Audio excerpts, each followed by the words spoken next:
Dear friends of al-Athar al-Islamiyyah, ladies and gentlemen, good evening. It is our pleasure to introduce Dr. Heba Barakat tonight as our guest lecturer.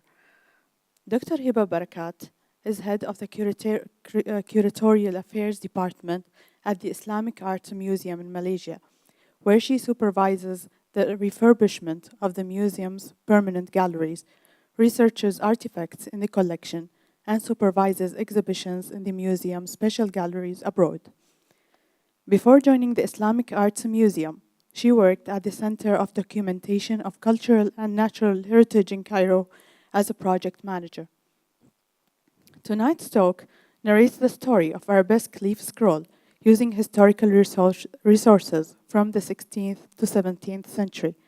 Please make sure your mobile phones are switched off, and let's welcome Dr. Hiba to the podium. Good evening, ladies and gentlemen, and Your Excellency, Sheikh Hissa and Abu Nabi Gol, and all of my friends and colleagues. I'm very pleased to be here today, and thanks to Sheikh Hissa and al-Athar al-Islamiyyah. They gave me this opportunity, and which I'm very, very pleased to be with all my friends and colleagues. Today, I will talk about the Arabesque leaf scroll, and it is a topic that is very dear to me. For the past few years, I've researched it, and it was really a journey of discovery, and it was a thrilling discovery, I have to say, and it was full of curiosities and admiration. Today, I would like to actually talk about this type of decoration, and when we talk about Islamic arts decoration, we talk about strap work, and we talk about geometry in general. We talk about floral patterns. We talk about the calligraphy as a decorative unit. We also talk about the figural representations. But unlike geometry and miniature paintings, for example, the floral part, the vegetal part, did not take as much attention as everything else. So that's why I chose this topic today to discuss and to actually present to you. So let's get a start, because this is actually a story that I am actually trying to tell. What is an arabesque? The arabesque is essentially a motif comprised of a leaf and a stem. It's a scrolling and undulating stem.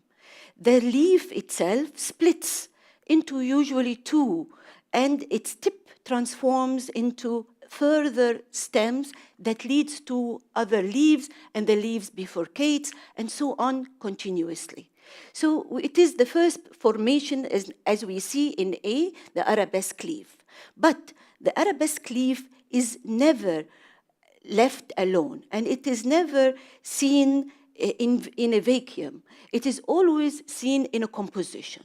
What we see in B is the most known unit that the arabesque forms, and that is a mirror image unit. And that is when two arabesque leaves come together and forms an arabesque unit.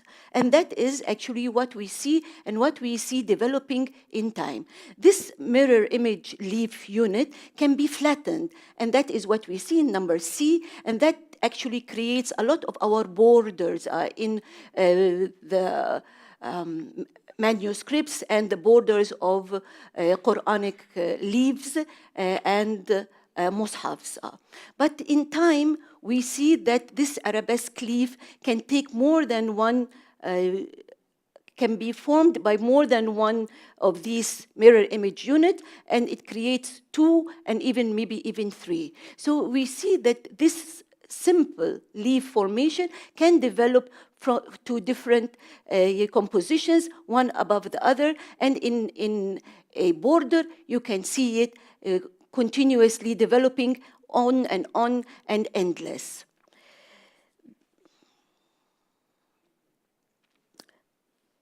The arabesque, in its simplest form, is in its face view, as we see in number 1. This is the face view of an arabesque leaf, where it is split in the middle, and you can see the two sides of it. But you can also see it in a profile view, and that is the second information that we commonly see in design, and that is a side view of this arabesque leaf. And in other cases, we see it in a contracted view, and that is what we see in number 3, and it is contracted. So accordingly, the leaf can take many different forms.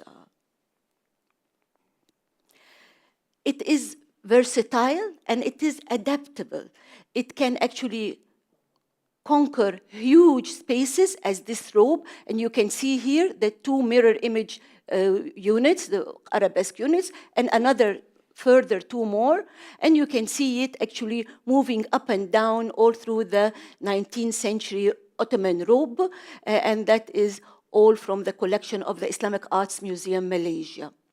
But you can also see it in very small units, as in this wooden plaque, and it is no more than 10 centimeters, and it is carved in the ivory, embedded in this unit, in this wooden panel, and this wooden panel forms just a small part of an entire door with a geometric design. But it can also be seen from Safavid Iran in a small ewer, and it is actually forming conquering all of the entire ewer, and that is actually with its flattened design. So now that we have seen the arabesque and what it really is, let's get a move on and see what happened to it in time. The arabesque takes so many different names, and in scholarship you can call it the palmette, the palmetto, and so on. And why is that? Because this is the arabesque leaf, but it is serrated, and this serration actually creates this effect that it looks like a palm leaf, and accordingly this term developed. But it is not the only term that developed, and we will see this later on. That takes us to the question, how did it start and what was the origin of the arabesque? So when we talk about the origin of the arabesque, we certainly have to understand that it must have taken some of the decorative forms from the classical period. For so many years, the Muslim artists and the craftsmen only saw the Greco-Roman ruins and the Sassanid ruins also in Iraq and Iran, and the Mesopotamia was filled with Byzantine objects. So they took from it some of this decoration and decorative units, such as the this leaf formation that looks like the classical wine leaf, as they call it, or vine leaf. In general, this is one of the inspirations. And we see it here that used in this Byzantine incense burner from Khorasan from the 11th to 12th century. And we see it here in this development, or this close-up, also intertwining and moving, but it's not yet an arabesque. And of course, not only the wine leaf was popular, but also the Arkansas leaf was very popular. We've seen this in many of our mosaic decorations in and around the Umayyad period. And also from Iberia and from the period of the Umayyads there, we can still see the capitals as this one, also from the 10th century, that it has actually leaves and leaf formations and the leaves going up and down, but it is not an arabesque. So now we know that arabesque has to have a split leaf, and one of the tips of the leaf turns into a stem, and the stem develops further into a leaf. So we can't see this here yet. This is more of the classical period. And also from the classical period, we see other formations, such as this mosaics from the Beit el-Mal in the Umayyad Mosque, also dated to the 8th century AD. And as you can see here, this formation, which looks like vegetal, it is more of the Arkansas leaf. And it is not actually our split arabesque yet. Yet all of this has influenced our arabesque pattern.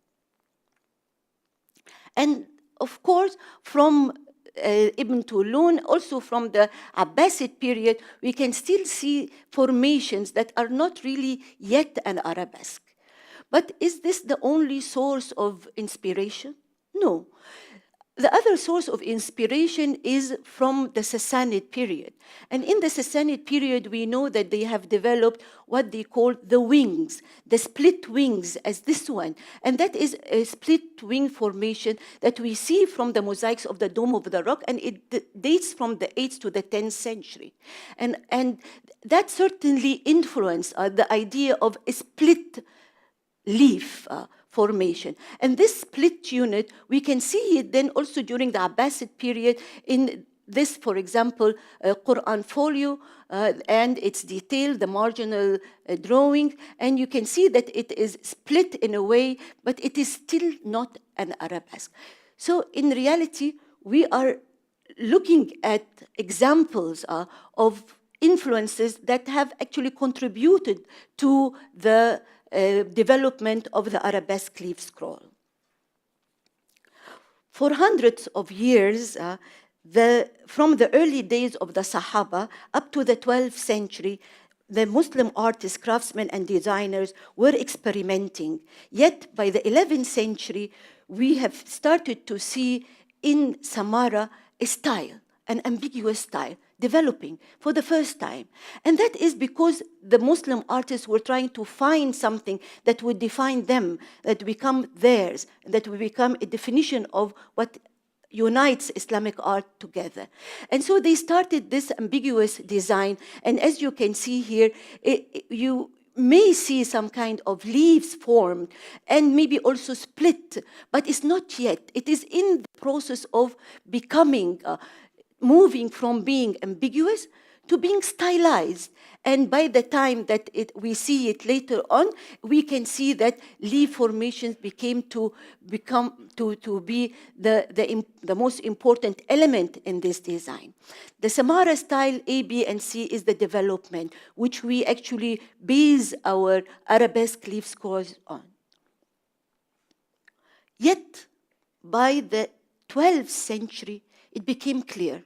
We know now that our arabesque leaf has started and emerged, and it really did emerge in and around Mesopotamia. And then it spread all through the Muslim world, and that is during the Abbasid period. And as we can see, it spread and it actually flourished, and it joined in with the available decorative designs that you can see in Arabia and Yemen, in Iran, in Ottoman Turkey, in Turkey, it's not yet Ottoman, in North Africa, even up to Spain. And for the coming hundreds of years, we will see the arabesque merging in and being absorbed in these lands. For example, I would like to point at, for example, this miniature painting from the Nizami Khamsa, produced in Persia during the Turkoman period in 1490s. And as you can see, we can see in 1490s, which is 15th century, that they are showing arabesque in a tent. But also from earlier, from the Imam Shafi'i, we can see in this wooden carving, the arabesque really playing a vital role in the designs. And in and around our world, I don't confine the arabesque leaf scroll to only Islamic objects. It is also used in Egypt in Coptic monasteries, and it actually flourished around the Muslim world, being used both in Muslim architecture, but also in other religious architecture. Also from the later part of the 19th century, we see it in manuscripts. So actually what I'm trying to show here is that we see it in all kinds of media and across the Muslim world. So once established, the arabesque moved and blended with local motifs and flourished, gaining its main component up to the 21st century. So we then have a language developed. We know what the arabesque is. Everyone there knew what the arabesque is and was using it. But actually, when we ask ourselves, how and where was the first appearance of arabesque, we have to actually stop and say that the driving force beyond the rapid development and spread of the arabesque leaf scroll was its combination with calligraphy.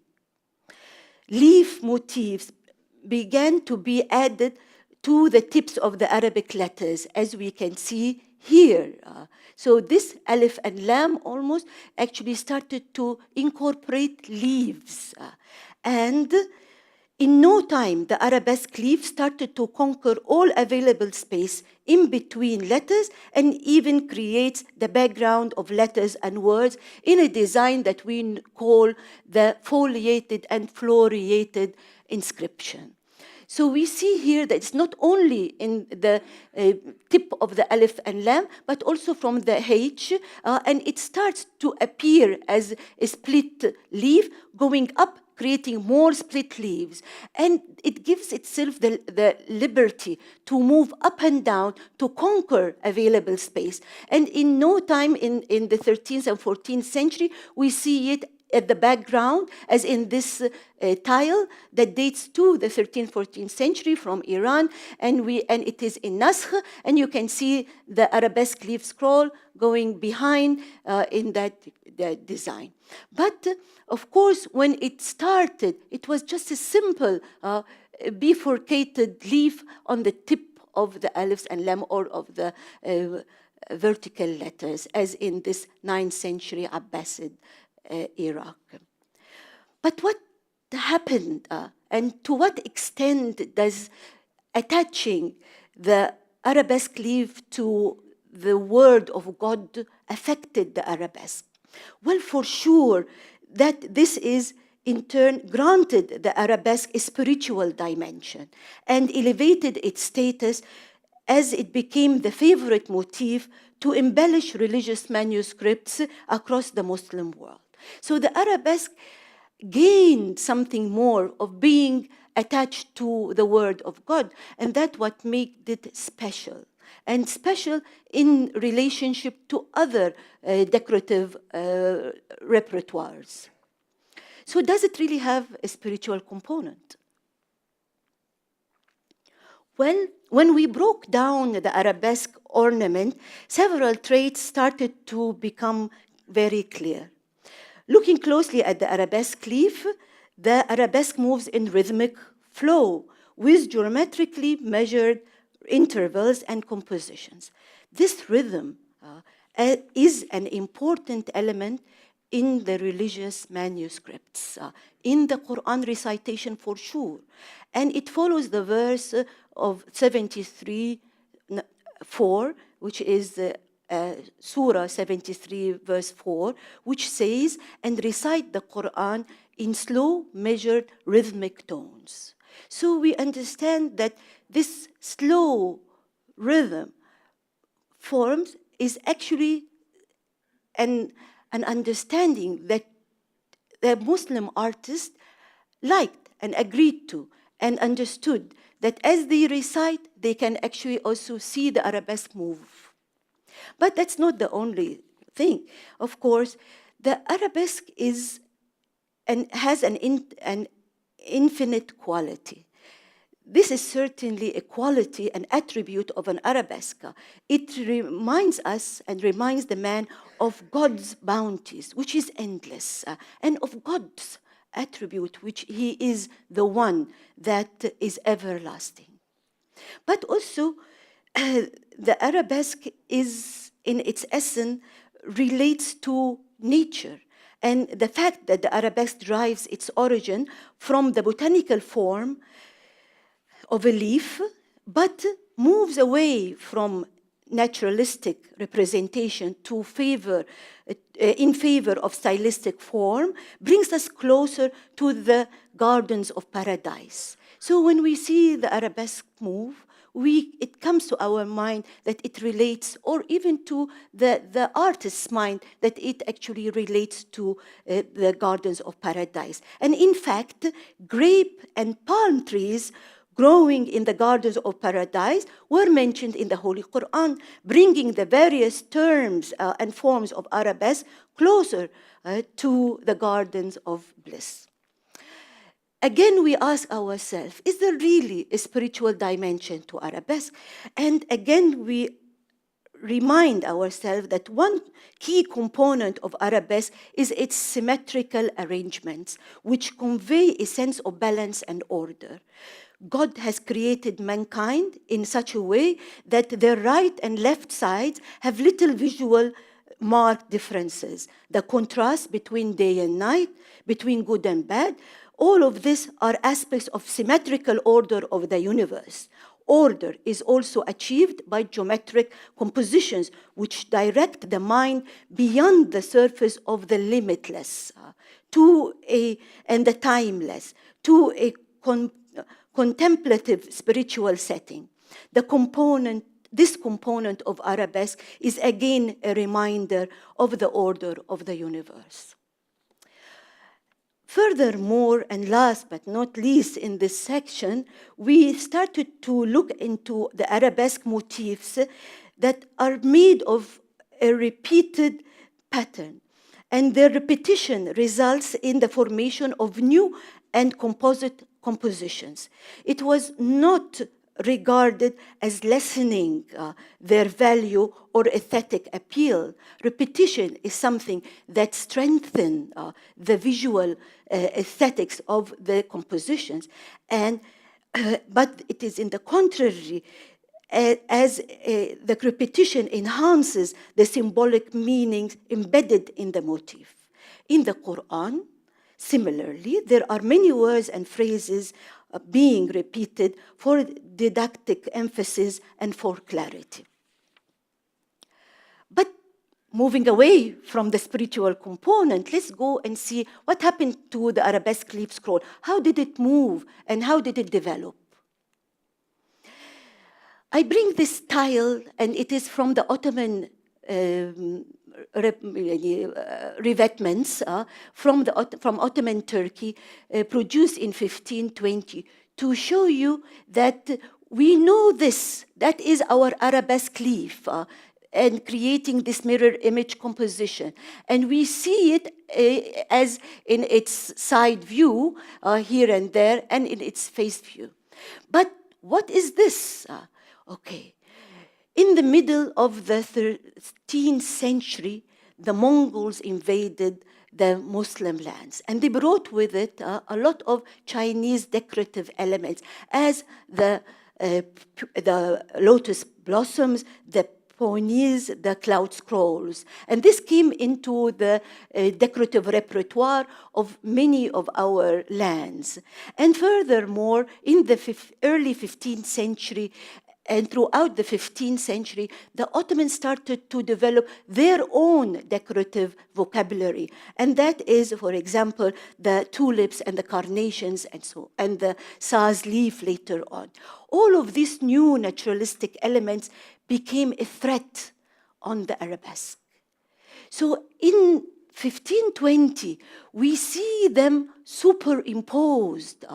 And as we see it in this breaking down of that hexagonal tile that we saw, we see that there are two different decorative vocabularies coming superimposed over each other, creating our tile.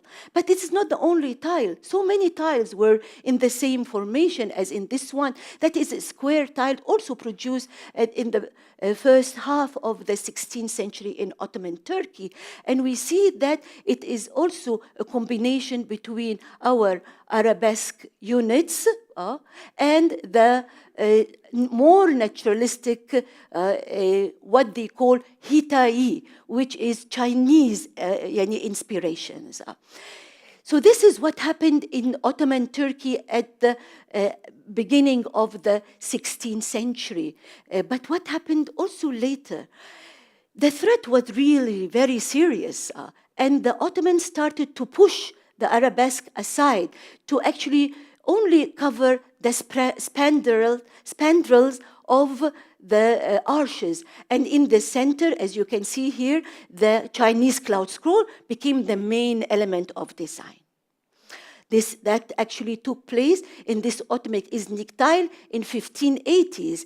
And also towards the end of the 16th century, we see that the Arabesque leaf needed to develop, needed to show and to challenge the new naturalistic forms of designs. And the first thing it decided to do is to create this flare, which looks like perhaps a flare of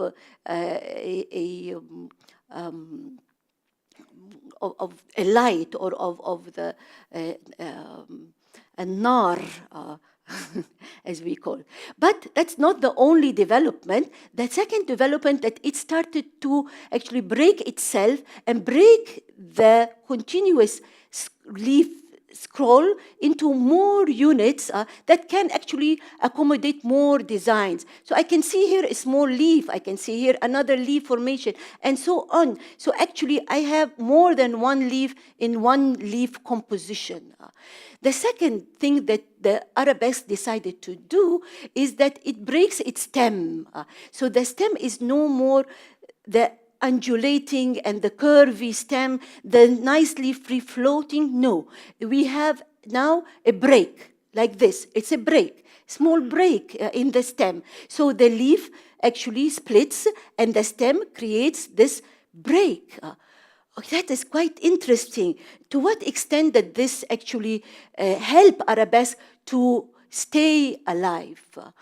In reality, in the provenance, like in the Ottoman Syria and Damascus, the tiles actually did not understand this development, and they decided to confine Arabesque to very small units in comparison to the rest of the more naturalistic floral designs. But in time, we see that there will be development. So that was what happening in Ottoman Turkey. What happened in Iran? What happened in Persia? What happened in Central Asia? Well, in Persia and Central Asia, they were more faithful to the Arabesque leaf scroll. In the 17th century, the domes actually incorporated these Arabesque leaves, but they also actually went through a development. And in here, we see the Arabesque being a bit bold. So it's no more the delicate stem that would lead to a split or a bifurcated leaf. Now the split became more than one, so it is multi-lobed split leaves. And the stem, yes, sometimes they are broken, but in many cases they are bold. And that actually helped us to understand why is this window screen has this bold formation. This bold Arabesque formation, when the sunlight hits it, its shadows actually recreates on the floor a beautiful Arabesque composition. So they are still happy with Arabesque, and they are still faithful to actually the Arabesque, but in a different mode. So we have actually two different modes of development happening, and that is the thick Arabesque. And as we have shown you, this is the thick Arabesque with its multi-lobed splitting of the leaf and also the breaking of the stem. And this is actually a line drawing of this, which is a Quran manuscript page, a heading from Kashmir from the 18th and 19th century. So in and around Persia and Mughal India and towards the later part of India, we see these bold formations coming up. It is interesting to see, to be able to decipher. So the blue one corresponds to the yellow, and the orangey yellow behind it corresponds to the blue, the dark. You can see now the superimposed two bold arabesque, the thick arabesque designs. But also in here, in another actually manuscript from also Kashmir, we can see that the blue is forming the arabesque, and it became very popular. So now that we see the arabesque clearly, we can also see what has infiltrated it. So it became the outline of more naturalistic flowers. So you can always have the arabesque, but you can always add your natural flowers in there.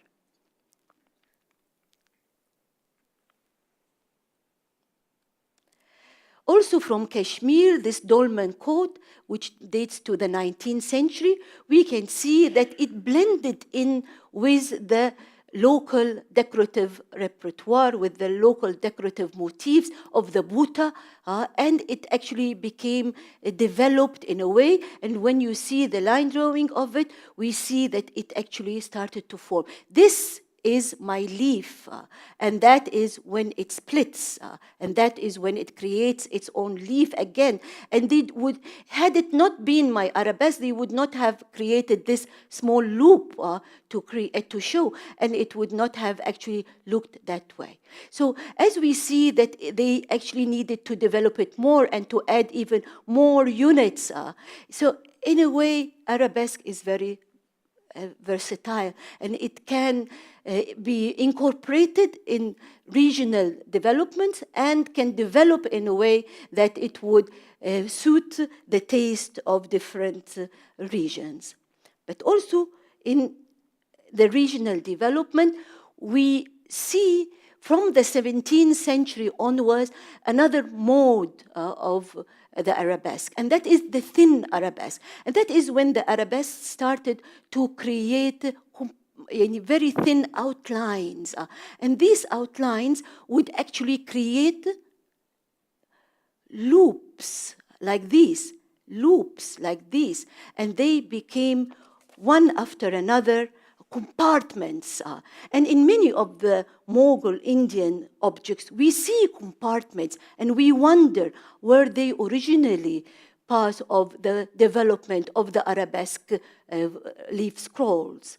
But also the arabesque leaf scroll, as in this album from Delhi, Mughal India, from the 18th century, it actually, with its very delicate leaves and split here and move up and down, we can see that the arabesque is actually creating an important part of the margin decoration of that miniature painting. But it also did not blend in with the other vegetal motifs. So we see other more naturalistic ones with this forming also, like a scroll, but it's not our arabesque. Ours is only these thin ones. But also from the shields of this Qajar Iran, 19th century, we see this, and we see the name, the date, the Ismail, Sultan Ismail, the Shah, and we see, of course, the beautiful arrangement in this shield, which is probably not used for war, but is more of a ceremonial shield.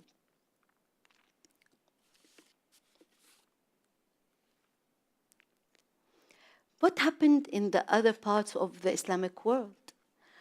From the Malay world, and when I talk about the Malay world, I talk about Malaysia, Indonesia, parts of Thailand, the Patani, and parts of Singapore, of course, parts of Brunei, of the Philippines. So it's a bigger world. And we call it the Malay world because there's so much in common. They all use the Malay language in a way, and they all have the same descendants and the same background. And in the Malay world, we see the arabesque coming in as early as the 15th century in tombstones imported from the Arab mainlands and from Turkey as well, from India as well.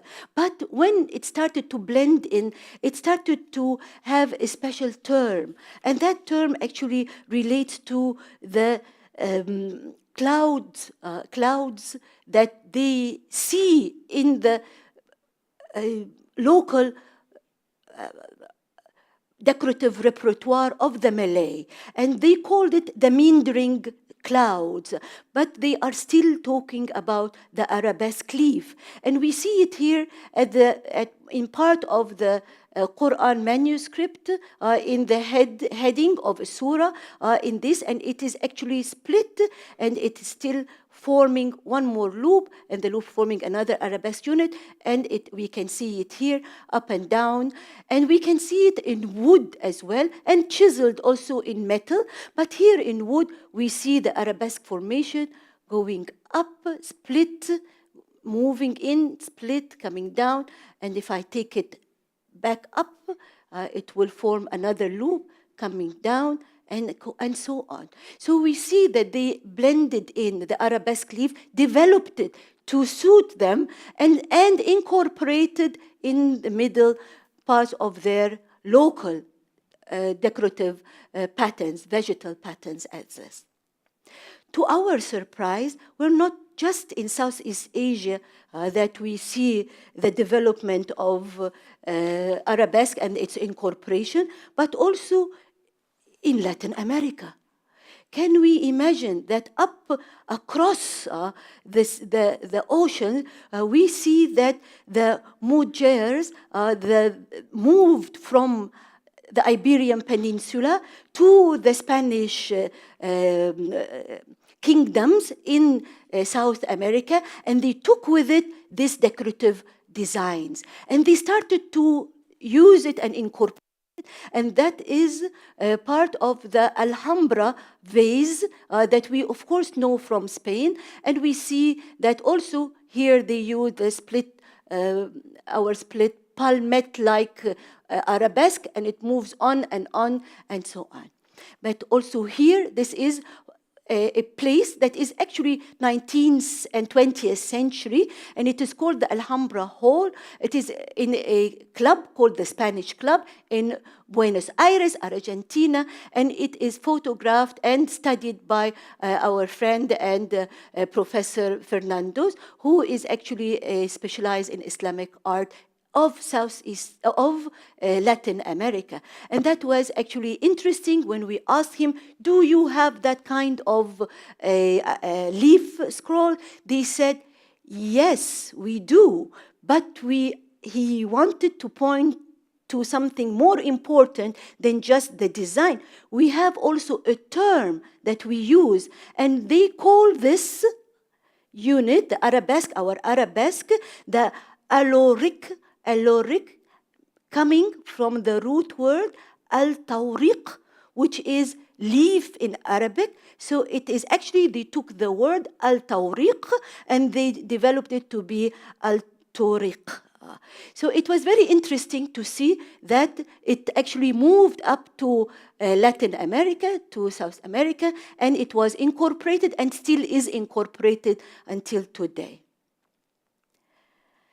Having said all that, I have to stop because I don't want to give the impression that you can sit and just draw an arabesque leaf scroll and to keep on drawing it and to create something that is perfectly suited for an architectural design. No, it is actually, we realized that recognizing and celebrating arabesque prolific distinctions and diversity led us to recognize that there are underlying geometric order that guides the leaf scroll. So yes, there is geometry here. All arabesque designs are underpinned by geometry, whose principles provide a skeletal structure to branching, foliate, curving forms.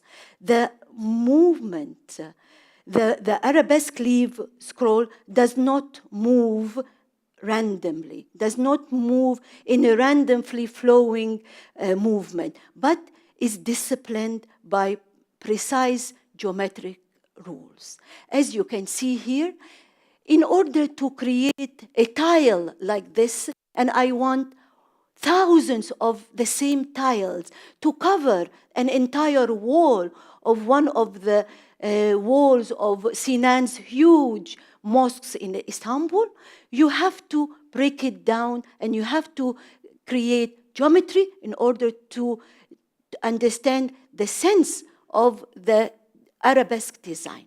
In a way, they start with a dot and a protractor. The protractor, any point of this circle that is created by the protractor, any point in here, you actually can recreate another circle and then another circle, and that will create these loops. And then you can actually attach these points together, and it will actually start to create the geometric background and the skeletal of where to put and how to adjust your leaf scroll.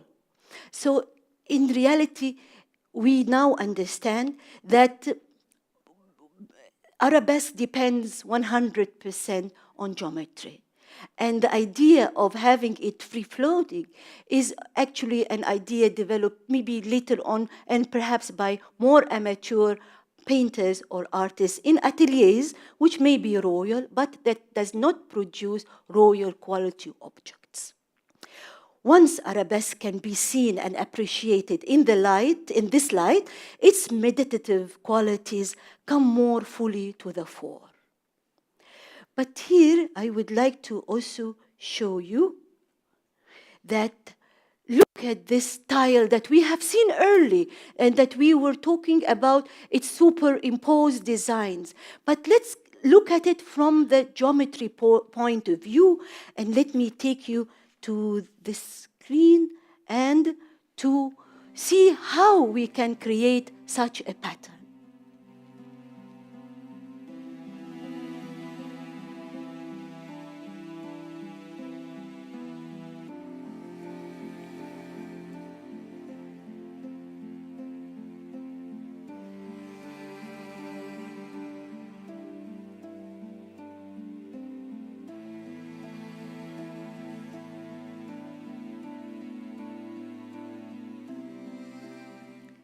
Would you like me to show it to you again? One more time. It is just because this is how they use geometry to create an arabesque pattern. And had this not been the basis of the arabesque leaf scroll, perhaps the leaf scroll would not have survived.